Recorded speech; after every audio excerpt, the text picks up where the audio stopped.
Thank you for joining us for this evening's program, produced in collaboration with the Vail Alliance for Purposeful Living.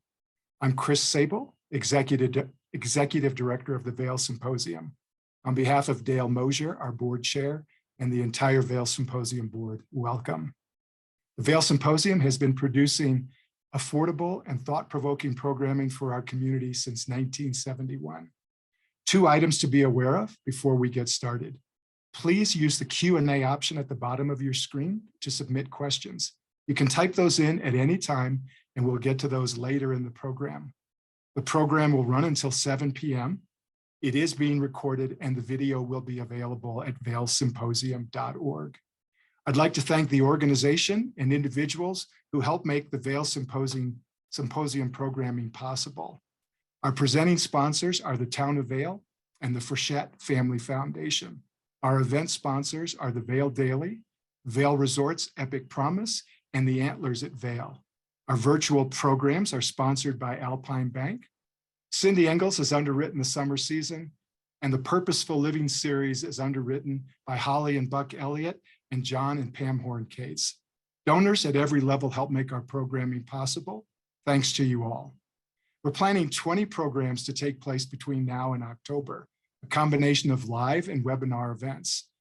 We'll be announcing the next 6 programs on Monday.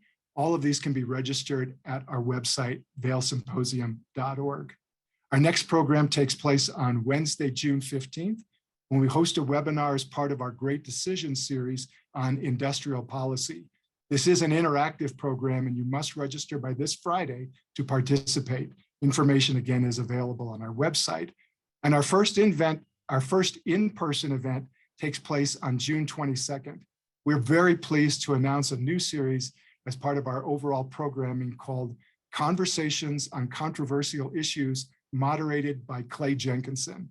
The topic is the Supreme Court of the United States, and our speakers are Sterling Professor of Law and Political Science at Yale University, Akil Reed-Amar, and Senior Vice President for Legal Studies at the Cato Institute, Clark Neely. We plan to present 4 programs a year in this new series, and our follow-up program will be on August 24th when the topic is immigration. Tonight, as part of our Purposeful Living series, we're pleased to welcome author and entrepreneur Bobbi Kahler in a program titled, Am I Showing Up in All the Roles That Matter to Me? Our host and facilitator is Sarah Smith-Orr. She holds an MBA and PhD from Claremont University. Smith is owner of Smith-Orr & Associates, a consulting business specializing in executive leadership, strategic partnerships, education, innovation, and leadership. Sarah teaches courses on leadership and social entrepreneurship, currently serving as teaching faculty with the UCLA Extension and with the University of Nevada, Reno. Sarah served as executive director of Kravis Leadership Institute and visiting professor in Claremont McKenna College's psychology department. She has co-edited the book, Improving Leadership in Nonprofit Organizations. She is a certified life organizational coach with Hudson Institute of Coaching. She is a trustee of the New Mexico School for the Arts and serves as an advisor to the Vail Alliance for Purposeful Living.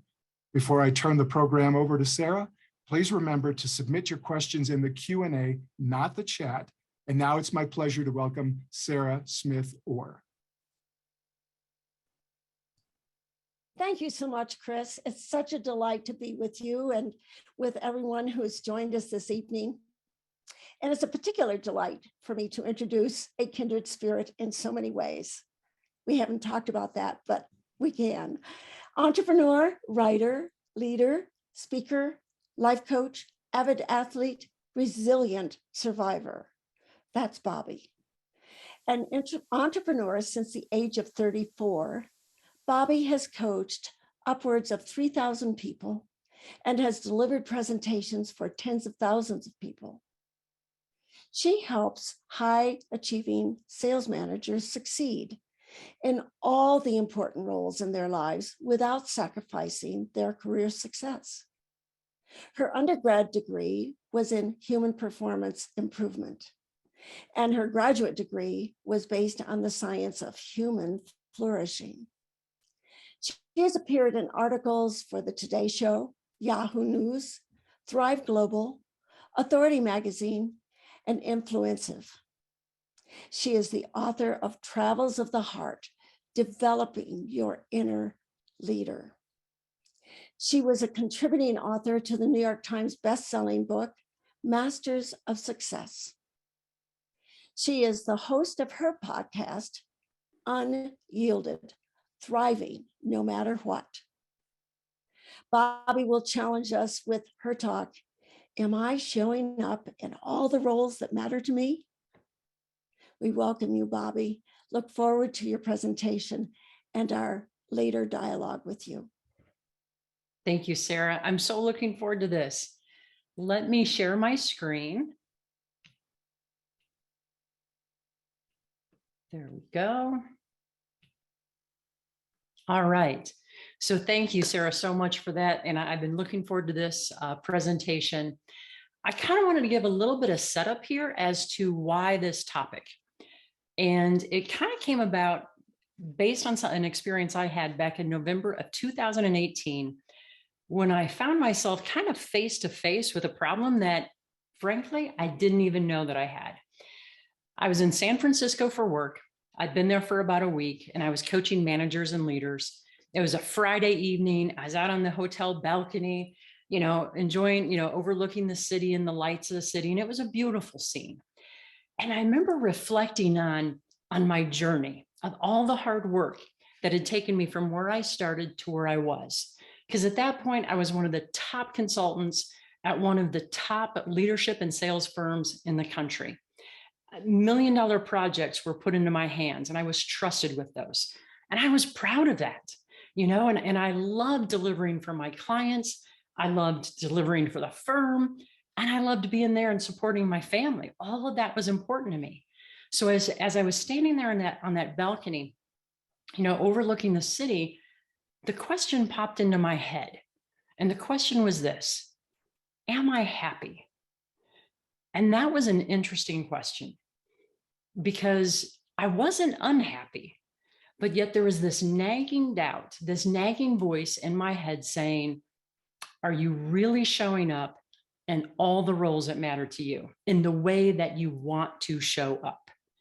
And in my heart, I knew the answer was no, not quite.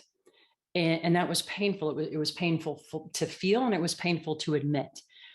But as I sat with that, I realized, this is what I've heard hundreds, if not thousands of times from the managers and leaders that I've been coaching. They said to me things like, hey, Bobbie, you know what? When it comes to work, I'm crushing it. But what about the rest of my life?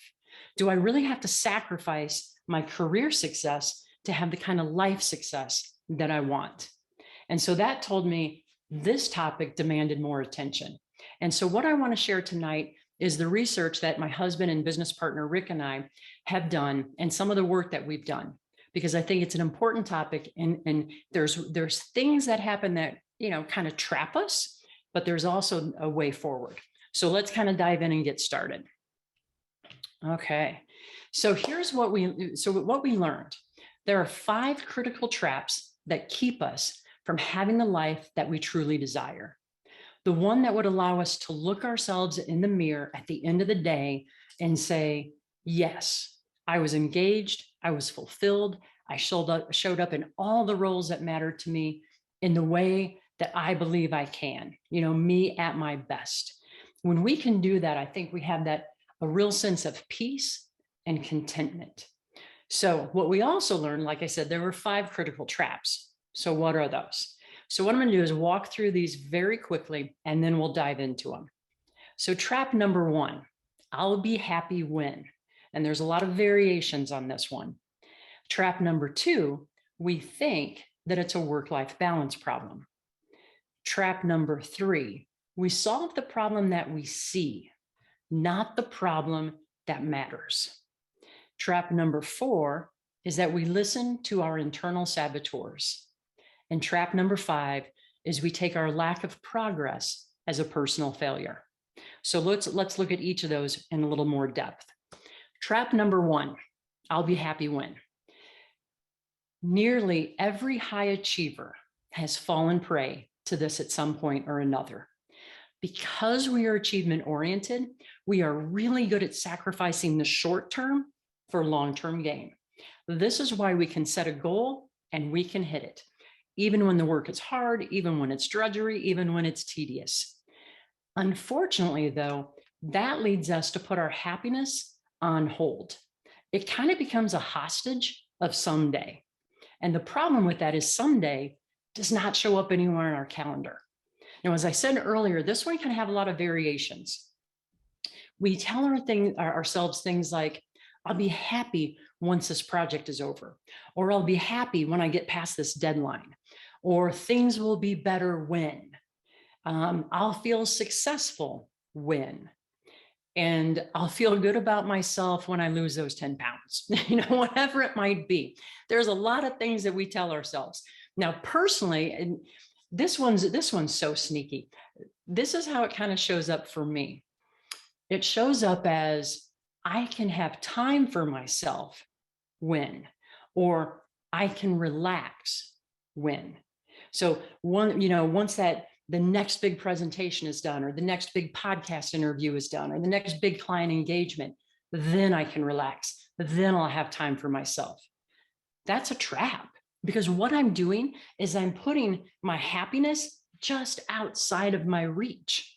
So what we're doing here, or what I'm doing when I do this, and what others do, is without meaning to, we are essentially choosing to be unhappy most of the time. And again, this is not a conscious thought, like we're doing that on purpose. It's just a trap that we fall into. And a lot of times we're not aware of it. I know for me, I wasn't aware of it until way down the road with it. So this is a trap that we can fall into. Okay, so trap number 2. We think that it's a work-life balance problem. When we frame it this way, we end up trying to slice the pie of our time and our effort. And what happens is we give smaller and smaller pieces to everything that matters. We try to become more and more efficient. We multitask at every opportunity, and we become better at time management. The problem is that those don't lead to more fulfillment. The only thing those things do is it builds a faster hamster wheel for ourselves. And then we find ourselves running even faster and faster and faster, and we can never keep up. It always feels like we're just falling behind. There's never enough time for everything that matters. So what do? We double down on our efforts for greater efficiency. And that leads us even farther into that trap. Okay, so trap number 3. We solve the problem that we see, not the problem that really matters. So when faced with a problem, human nature is that we tend to reach for what is familiar, what we know, and what we're good at. And now this is kind of ironic. This is what I've seen a lot, where managers and leaders, they try to take their business skill set and apply it in their personal relationships or at home. So they get really good at things like scheduling, organizing tasks and activities, squeezing more and more efficiency out of all of our efforts, delegating. And make no mistake about it, these can all be great tools. They can be highly valuable. But the problem is it often leads us to solve the problems that we are comfortable solving. We don't get to the underlying problem that's creating the issue for us, right? So it kind of keeps us at the surface. The other thing that happens is it keeps us from solving those problems that we can't really see, or that even if we do see them, we don't know how to solve them. And the takeaway on this is surface solutions won't bring about deep change. That's trap number 3. Let's look at the 4th one. We listen to our internal saboteurs. So what do I mean by a saboteur? Neuroscientists describe our saboteurs as our automatic ways of thinking, feeling, and acting. They run in the background. It's kind of like our operating system, and many of us aren't even aware of that operating system. We never even see it. Yet the neuroscience is really conclusive. We all have internal saboteurs. In fact, there are 10 of them. So let's take a look at these. And I'm not going to go into each one of these. We don't have enough time for that, but I wanted to introduce them. A couple things I want to say here. The judge is the universal one. We all have the judge. And even as you're thinking about that, you probably know what your judge says to you. But the judge often says things like this: you're not good enough. You came up short. You failed. You're not measuring up. Who do you think you are? You know, and the judge also gets crazy, right? Think about the judge as like a crazy sportscaster who just has to keep talking the whole time. And they say things to us like, you know, or the judge says things like, you know, you're too tall, you're too short, you're too thin, you're too fat, you're too whatever, right? It's a nonstop barrage. So that's the judge. Now, the judge works in conjunction with what's called the 9 accomplice saboteurs. And most of these are pretty self-explanatory, but we have the avoider. We've got the controller. We've got the hyperachiever, the hyper-rational, the hyper-vigilant, the pleaser, the restless. The restless is the one who is really, really good at starting stuff, but maybe not finishing stuff. They get distracted by different things going on. Then we have the stickler. This is the perfectionist. And finally, the victim. And I will say that my top 2, and I was not surprised by one of them, is the hypervigilant. I was surprised by my other one, and these 2 are tied, which is the pleaser. So how do I know this? There are 2 assessments, or there's 2 assessments that you can take. One of them helps you identify which of these saboteurs is operating in your mind. And the second one gives what is called the PQ score, and PQ stands for positive intelligence. And essentially that assessment tells you how often is your brain working for you versus against you. Because the thing with the saboteurs is that they're sneaky. They're very sneaky because they once helped us to be successful, right? So they're often really great strengths that we simply carried too far.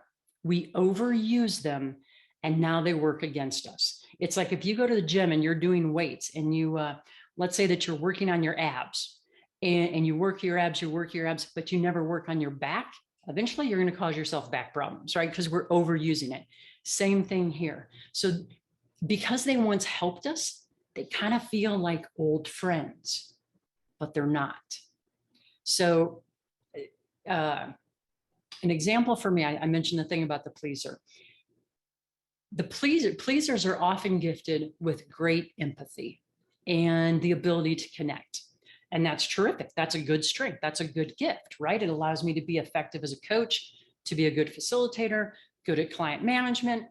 So when does it go too far? When I'm just allowing the pleaser to run without any kind of oversight, right? Because what can happen is it can lead me to say yes to people and yes to projects, yes to things that I don't even stop and ask myself, is this what you want? Does this work for you? Is this a reasonable request? It becomes an automatic. That's when it just went into the saboteur land. So we have to become aware of those so that we can be more intentional with our efforts and how we control and direct our mind. And the thing about the saboteurs, which makes them really tricky, is that they resist our efforts for change because they are perfectly designed to keep us exactly where we are.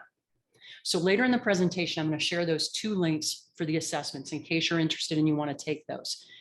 One thing I also want to say is because we're so honored to be here, Rick and I are gifting a free debrief session for anyone who would like to take the assessments. Those are free. But if you want to have a session to help, like, hey, what does this mean? How can I use this? We're happy to offer that as well. And again, we'll talk about that later. That was trap number 4. Let's talk about trap number 5. We take our lack of progress as a personal failure. And it simply is not a personal failure. Okay. But the problem here is not only does this lead us to feel bad about ourselves, but it also deals a blow to our self-esteem. And then that leads us to be less effective at work. Many times managers will say, man, because I feel like I can't get my life completely the way I want it to be. It starts to bleed over into their work. And then we just start a downward spiral. And I always say this is not a simple problem. If it were simple, you would have already solved it. Okay, so those are the 5 traps. What can we do about it? What's the way forward? 3 big buckets: mental fitness, aspirations, and activation. Let's start with mental fitness. And this is how we create the space for calm, clear-headed thinking and action. It helps us to respond to life's challenges, obstacles, and opportunities with a positive mental mindset instead of a negative, neutral, or stressed mindset.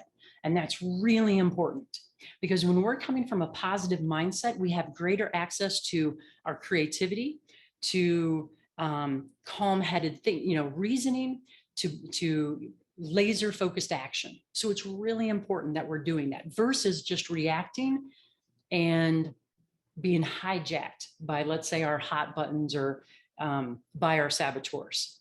So if we want a different result, then we have to tame the saboteurs. And the good news is that you can do that.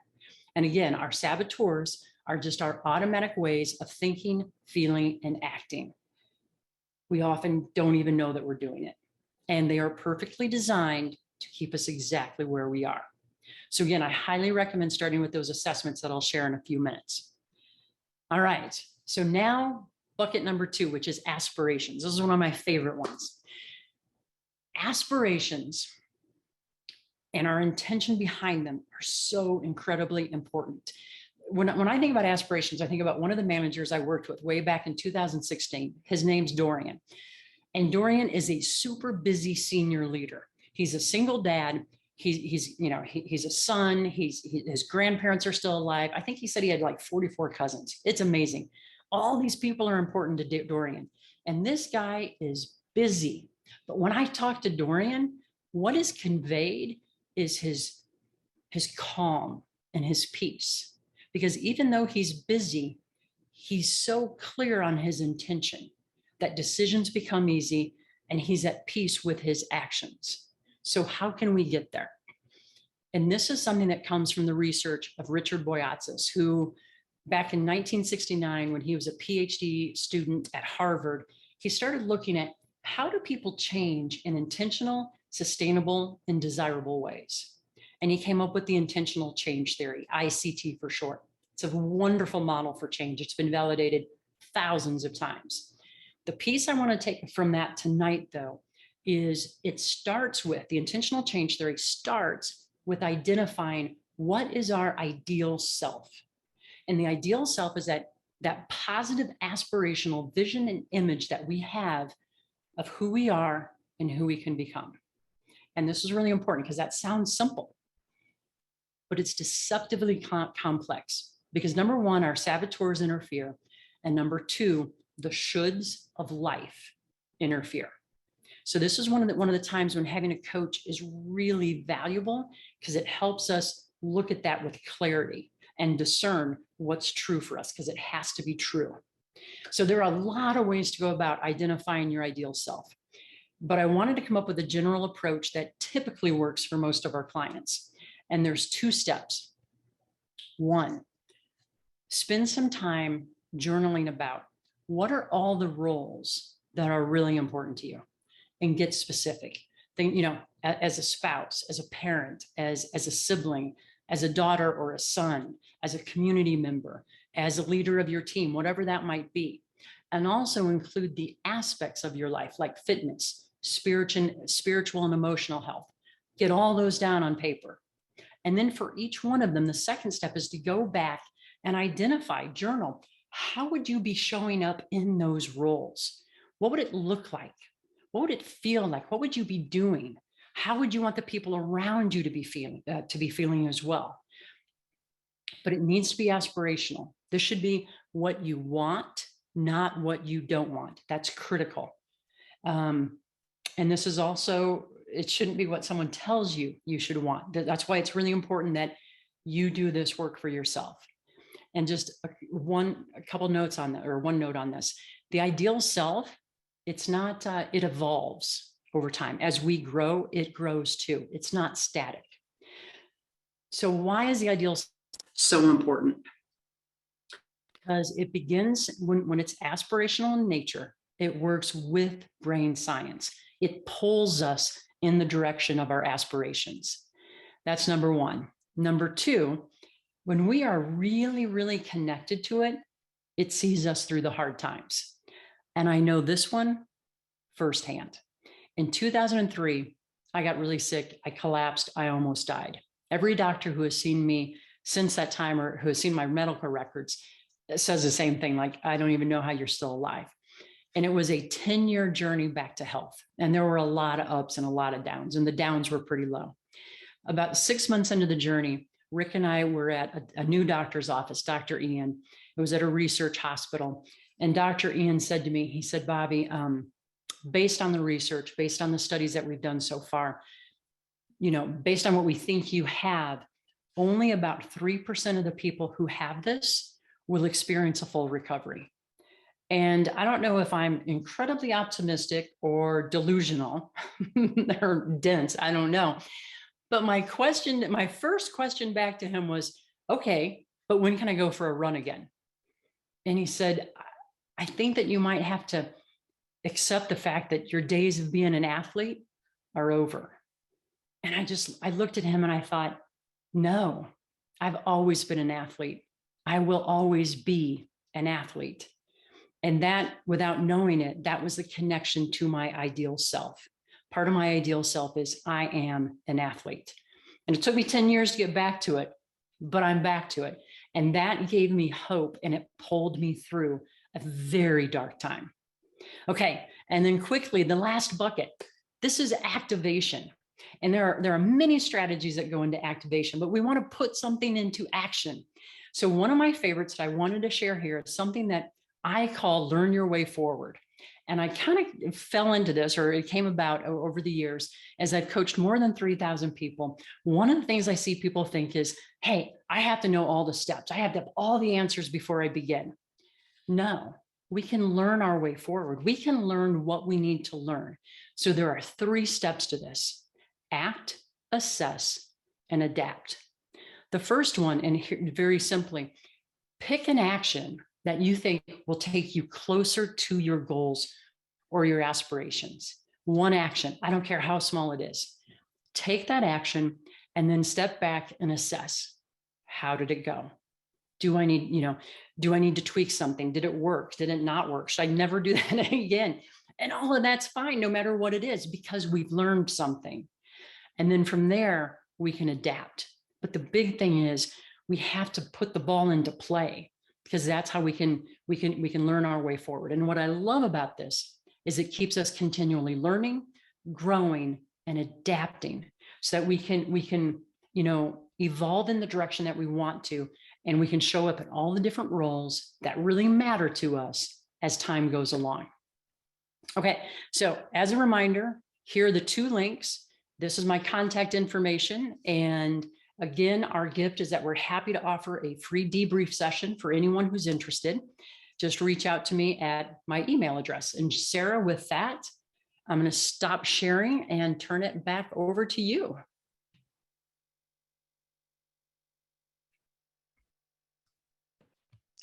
Thank you, Bobbi. That was wonderful.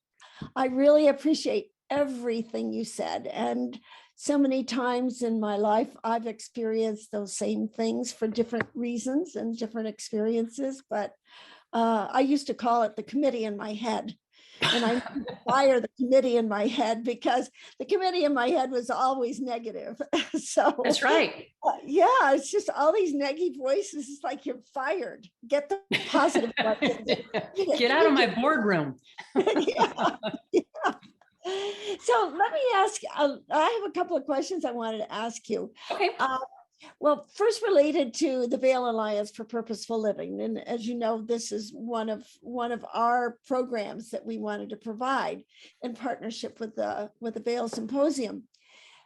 We help people navigate transitions in life and work, and it can be really hard for a lot of people, and particularly in the last couple of years.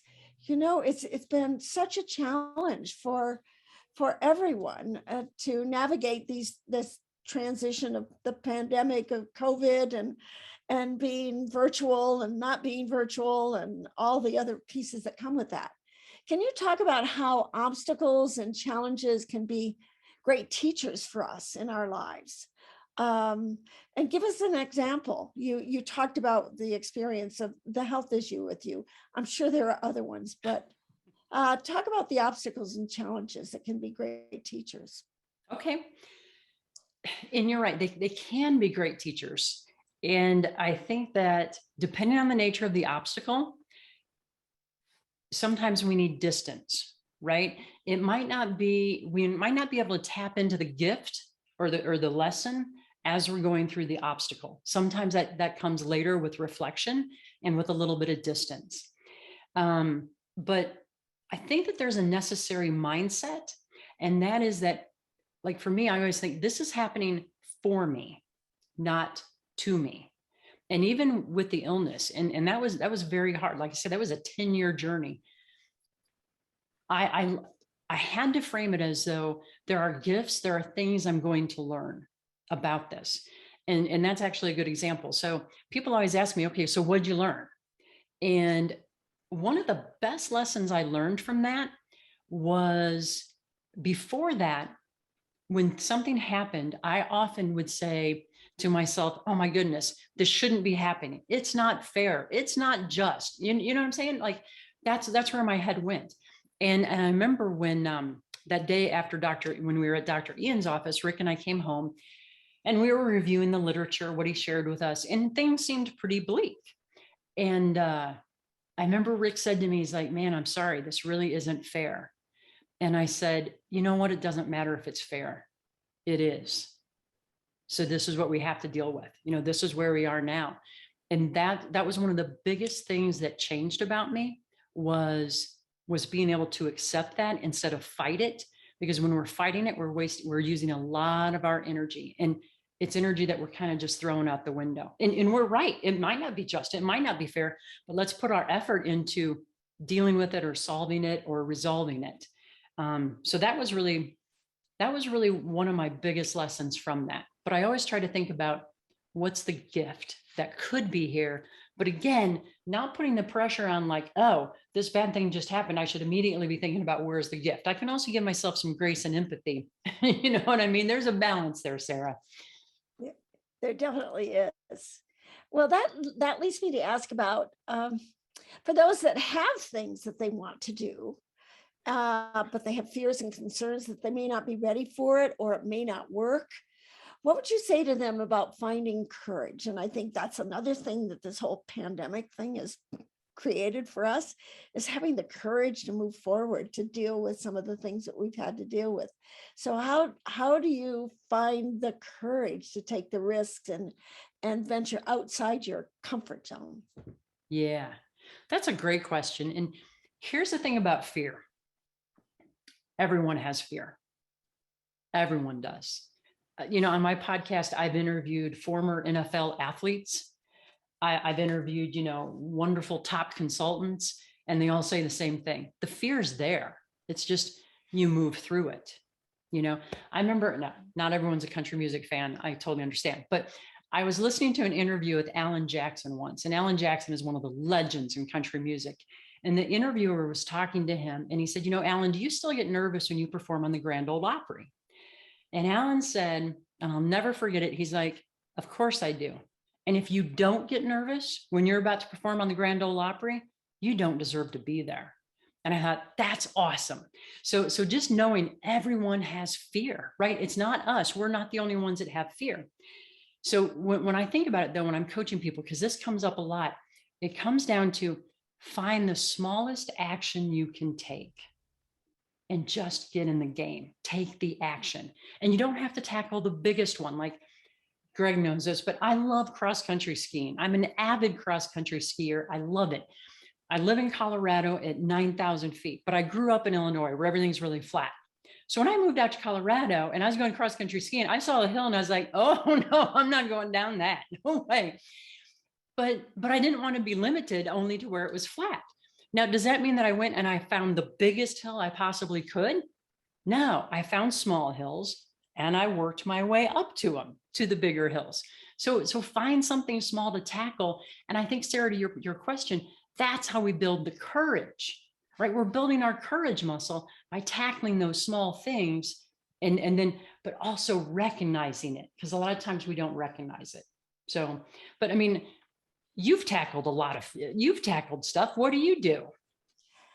Well, I was thinking about it when you were speaking that if you break down the word fear and consider it, each letter represents something.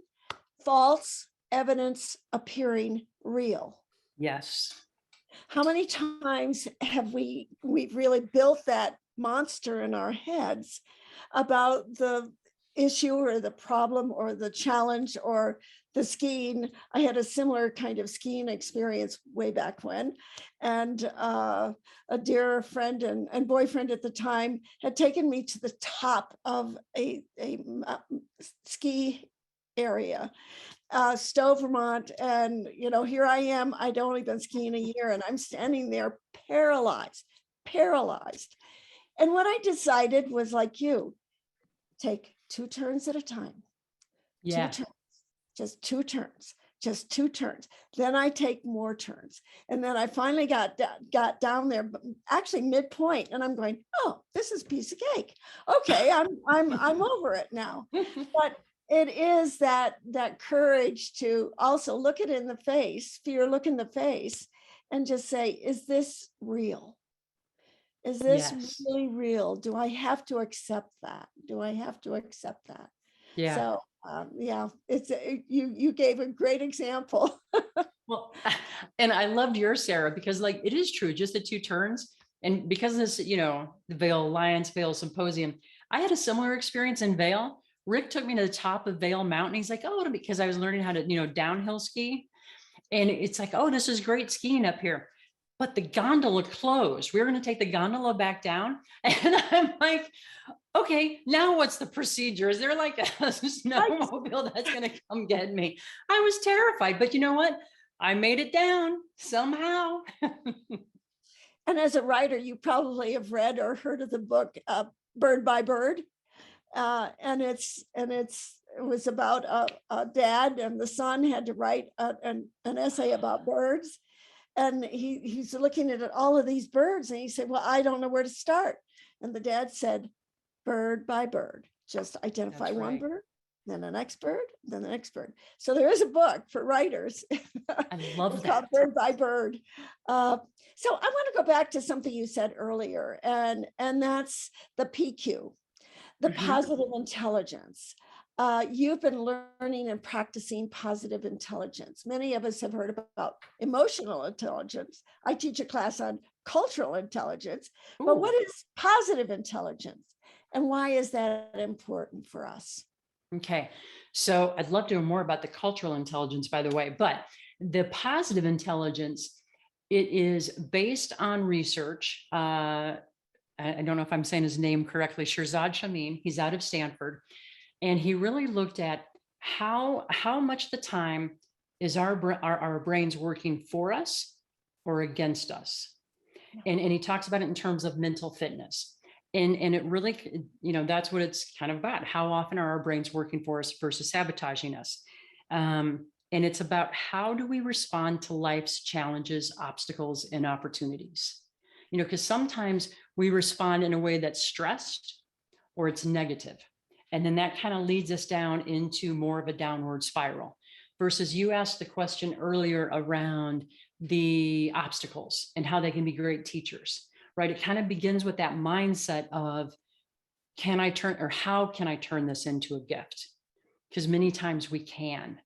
And the reason that it's important is once we understand the saboteurs, I love your term, the committee in our head, then we can start to tame it so that we take back control. And I think about it this way, because I have to say, when I first heard about PQ, it was like, oh, how often do you control your thoughts or do your thoughts control you? I'm like, I control my thoughts. Thank you very much. And then the question was posed. And this is the question. So are you saying that when you wake up at 2 o'clock in the morning and your thoughts are spinning and you're ruminating and you can't get back to sleep because you can't shut off your brain? Are you choosing that? And I thought, ooh, that's a really good question.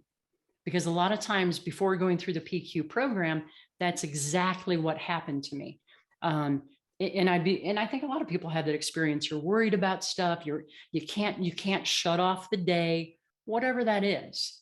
So how do we intentionally build our mental fitness so that we can control and direct our mind and our attention? If someone was interested in pursuing that a little bit further, is there a book? Is there a text or? Yes. There is a great book called Positive Intelligence.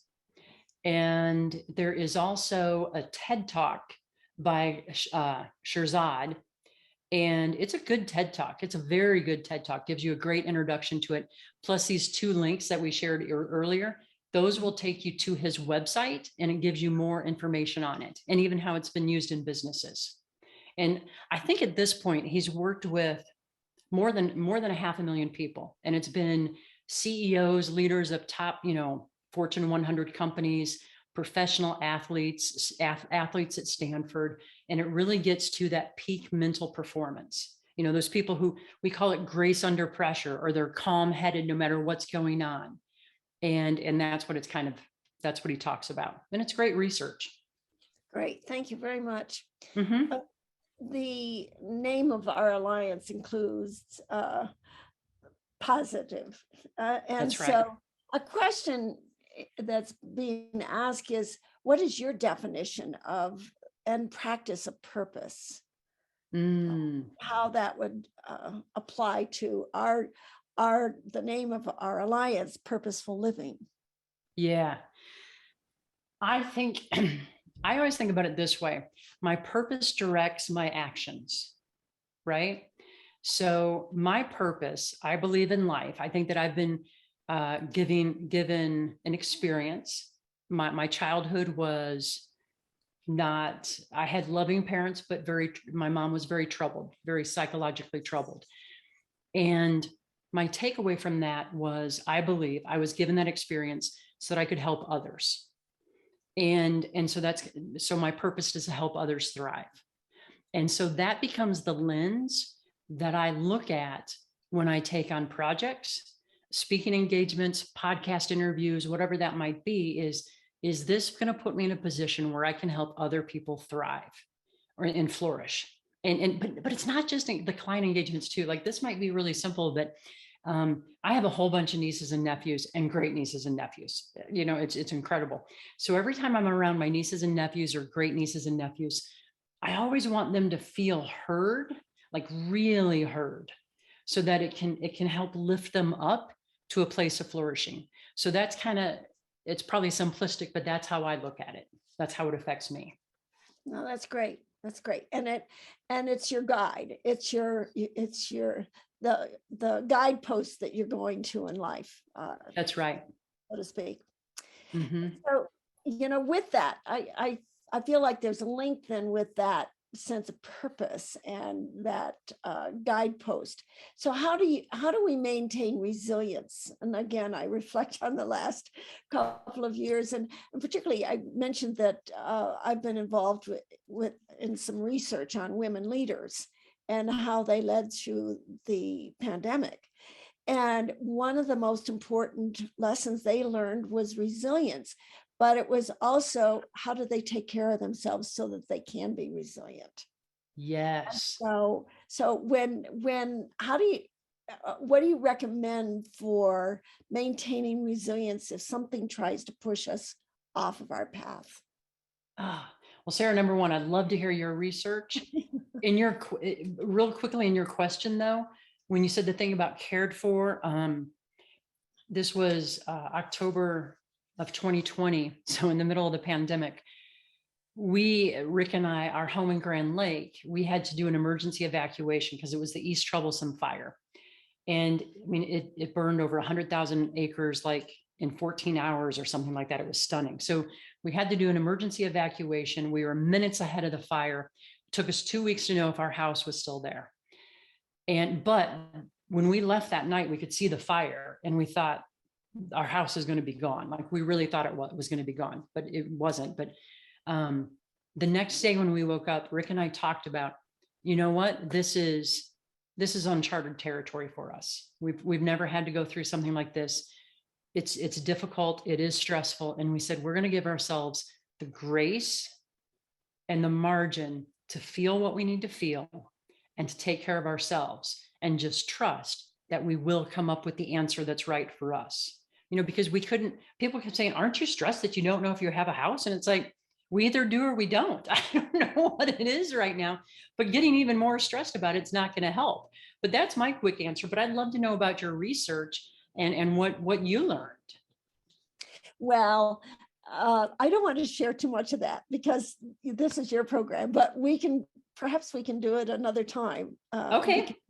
I want to make sure that we have everything we have from you, if that's possible.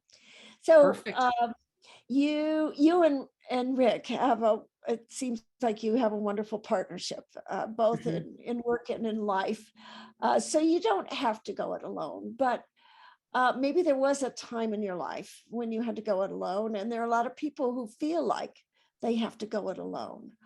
How do you help them get beyond that point of being able to say, I need help, or I don't need to go alone on this? And I saw the picture early on. I think that was you and Rick with your dogs. Yep.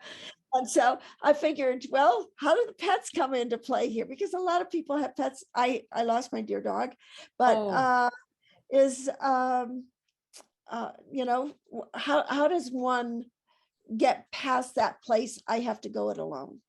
Yeah, there's a lot in there, Sarah. And I would say that Rick and I are very, very fortunate. We have a great partnership together in life and in business. But, and Rick said it this way one time, he's like, the partnership begins when you face the first challenge, because then you know what you're made of as a couple. And, so that's part of it. I do have to say that, like in my family, because there was a lot of dysfunction, there have been times when my parents didn't speak to me, my sisters didn't speak to me, and now I'm very close with my dad again. My mom passed in 2008, and I was with her as she died. But that's also hard, because I think something that can keep us kind of going it alone is we get fixated on the relationships that we think should be there for us. And that can kind of hold us back a little bit. So that's something that Rick and I had to work through, like, as we were building a circle of friends, like, okay, so these people that we think should be there, they're not. And that's okay. It doesn't mean they're bad. It doesn't mean I'm bad. It just is. So how do we move forward? So that's the first piece of it. I do think sometimes we fall into the trap of thinking I have to come up with all the answers. I know I used to do that. I know I did. And I think that when I was in grad school and we were doing our first coaching practicum, I was nervous because I was picked to do it, to coach in front of everybody and the professor, and I hated it, but what are you going to do? And the professor said, look, we're not there. We don't have to have all the answers. We're just exploring, where can we find the answers? And I know that was very specific to coaching, what he was saying, but it made me realize that's the same in life, right? I don't have to have all the answers. I have people I can call on, people I can reach out to. Same with you. It's letting go of that attachment that we have to have the answers. We just have to find the answers. So I don't know if that really answers it. Oh, and you mentioned the pets. Oh my goodness.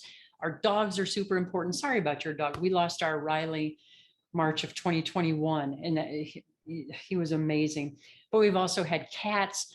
They just bring joy and love. And the other thing is our big dog Moose, which you saw in the picture. Moose is really good about tuning into my emotions. Like when I start to get stressed over technology, he'll come over and rub up against my leg like, come on, Mom, time to get away from the computer for a little bit. And it's perfect.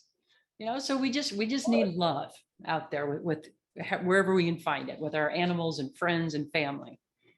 That's wonderful. Thank you very much for that. We have another question, and it's related to who do you have, or do you have, and who are your kind of elder wisdom guides, people that you look up to, that you see as a guide that can provide a level of wisdom and support to you in some way? Yeah, that's a great question. What comes to mind immediately is a person, his name's Fred, and he's deceased. But Fred was the father of an old boyfriend. And Fred was just one of the most amazing people I've ever known. Like, tremendously gracious, very smart, very curious. Sometimes his curiosity would get him into trouble because, but he was just so caught up in that. And I often think about, like, when I think about exploring stuff, I often think, how would Fred be, how would he explore this? What would his mindset be? Because I've just never known anyone quite like him. And he was really like a second father to me. So he was the first person that came to mind for me. Yeah. Wonderful. It is important for us to have those elder wisdoms. Yeah. Wise people in our lives Mm-hmm. that can support us and we look up to and really listen to, and listening is important. Yeah. Some people here in the meeting may not know what coaching is. Can you talk a little bit about coaching? Yeah. Well, there are tons of points of view on coaching, right? Coaching is really a partnership between the coach and the coachee, where together you come up with, where are we going? What are we going to work on? Right. I've always thought that coaching is really, as a coach, it's my opportunity to hold up a mirror for the person to see themselves in. And it's a mirror that's free of distortion. Right. And I don't know how it is for you, because I know you're a coach as well. But to me, so many of the people I've coached, their mirror is so distorted. They don't see the positives. They don't see the good. They don't see their strengths. All they focus on is where they're coming up short. And so I love being that mirror back to help them see, hey, these are your strengths. These are your gifts. It's not that we ignore any kind of gaps or opportunities or weaknesses, but we don't have to fixate on them. Right. And so to me, it's that partnership where we create a new future together, a new way forward together. And that actually answers a question that was posted about what is the most significant example of helping someone who is always negative and looking at the problem versus the opportunity to address it from a positive perspective. So your coaching model that you've just described is a very important means for achieving that. And yeah. I like the mirror idea. Yeah. And Sarah, on that real quick too, I mentioned the ICT, the intentional change theory. Yes. It starts with the ideal self, and that's it's so important. The second step is an assessment of what's called our real self, kind of our strengths and weaknesses, our personal balance sheet. Because then we can say, okay, well, if I have any weaknesses, number one, are they even relevant? Or is this just my judge saboteur beating me up? Because a lot of times that's what it is, and then from there we can decide, okay, now how are we going to work on it? But yeah, because it's not about beating ourselves up, and we're all really good at that. So you have in terms of if somebody wants to do those assessments, they go to you, they follow you, go to your website. They can. And I think I saw Greg put that link in the, okay. I thought I saw that pop up. It was on one of the slides as well. Okay. All right. And one other question, and we're just about out of time. And thank you so much. You've been great. I could go on forever with you. It's so wonderful talking with you. The other question is, what is the most effective question or advice to move youngsters, quote unquote, off the quote unquote work-life balance focus to the bigger picture, more effective framing of the challenges they face in achieving their version of or aspiration to happy and happiness? Well, that's a loaded question. There's a lot to it. I don't know how big the youngsters are, but I was thinking, okay, probably in their 20s or something. Yeah.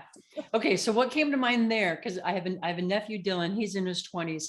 The biggest thing I do when I'm around Dylan is I really, really listen, and I really explore it with them. And I'm looking for for nuances when he's talking about being unhappy or where this isn't satisfying. And I'm trying to help him discern kind of his definitions of those things. What do those things mean to him? But a lot of times he just wants someone to listen and to hear his stories. And I don't know how you feel about this, but I think a lot of times in coaching, when we're helping someone express their story, they come to the answer. It's just the space to do it. Yeah. Absolutely. So that leads me to one other question that's related, and that's what suggestions you have for coaching your teenagers.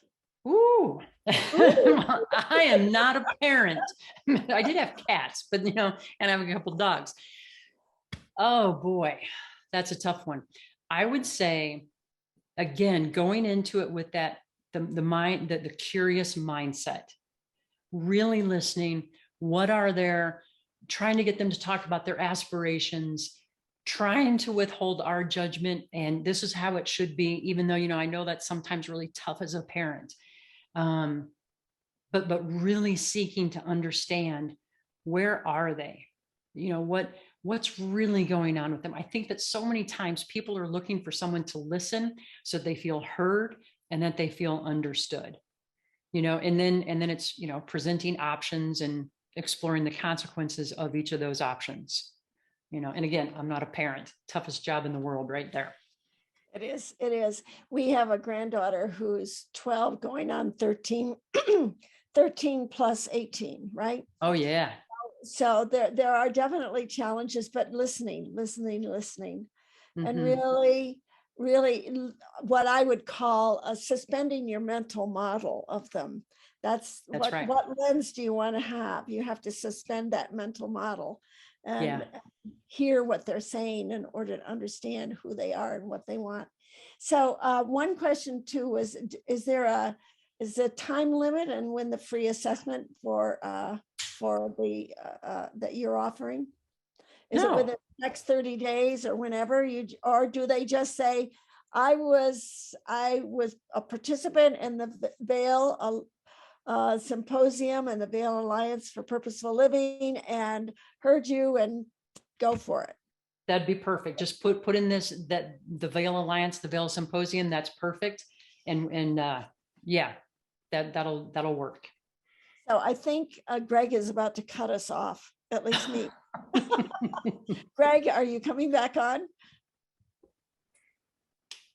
Greg is. Yes, I am. I'm just looking at the clock here, and I hate to do it, but we do want to respect everybody's time with the hour coming up here. So Sarah and Bobbie, thank you so much on behalf of the Vail Alliance for Purposeful Living. This was amazing. And I'm just going to share some brief things before I hand it back to Chris to close us out, if I could. So we at the Vail Alliance for Purposeful Living, as co-hosts of this, we're a new organization where we obviously inspire purposeful living, empower people to live their lives intentionally, help them navigate life transitions. So all the things we talked about, Bobbie was asking, am I happy? She was talking about tension between life and career success, or the faster hamster wheel, getting to the underlying problems. Sarah talked about the committee in her head and fear. These are all things that we deal with. And so for us, it's the inside first, of doing the inner work, of getting more clarity about your aspirations and self-awareness, and then moving that to the outer work of action to contribute, to give, to serve in the community, in your family, in your organizations. So that's the work that we do. And we do it through events like this with Vail Symposium. And we're going to also be piloting our first ever in-person symposium. It's going to be an experience where we're going to have a public event and a workshop the next morning. I'll say more about that. We do small group roundtables over the course of a year where we talk about these kinds of issues of challenges and transitions, and more informal cafe conversations. We have much more planned. So those are the kinds of things that we bring to the community. And who is we? It's Terry and Buck and John and myself and Art Richard Leiter is our purpose ambassador. And of course, Sarah has been instrumental in our launch as well. And we do this with partners, not only the Vail Symposium, but our great partners at Four Eagle Ranch and a new one, the Nobel Institute for Healthy Aging at the University of Denver, which we're excited about. So before we close, I just want to thank Bobbie and Sarah. They are forces of nature. They are so wise, and this was just lovely. I met Bobbie about a year ago, and I was so excited to try to pull her into this community. I'm so glad that she's here with us with an offer. And I just want to mention, just very briefly, we do have some events coming up with Vail Symposium. We're very excited that Bill George, a leadership luminary, is going to be joining us in July.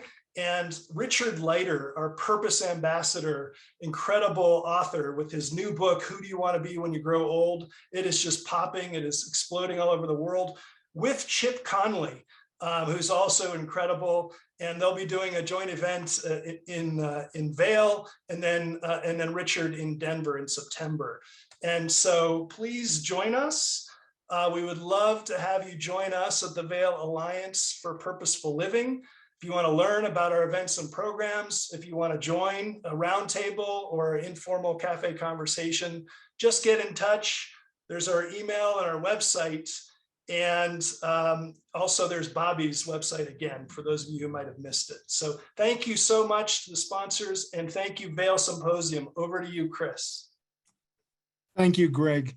And just to close out, I want to again thank Bobbie and Sarah for sharing your insight and inspiration with everyone. Greg, I want to thank you and the Alliance. We're very pleased with the relationship that we're developing here and look forward to a number of other great programs. A number of people wanted to know about the websites and the assessments. Just as a reminder, we have recorded this program, and within a few days it will be up on our website. So you can go there if you didn't take great notes, and you can pause through and you can find all of those links and all of those things so that you can join us. I want to remind everybody about our two upcoming programs next week, part of our Great Decisions on Industrial Policy. Go to our website. It is an interactive where you have to participate. And then we're very excited for our first in-person program this summer, Conversations on Contentious Issues, moderated by Clay Jenkinson, where we tackle the Supreme Court of the United States, a great kickoff for that series. Thank everyone for joining us tonight. We wish you all well, and we hope to see you soon. Good night.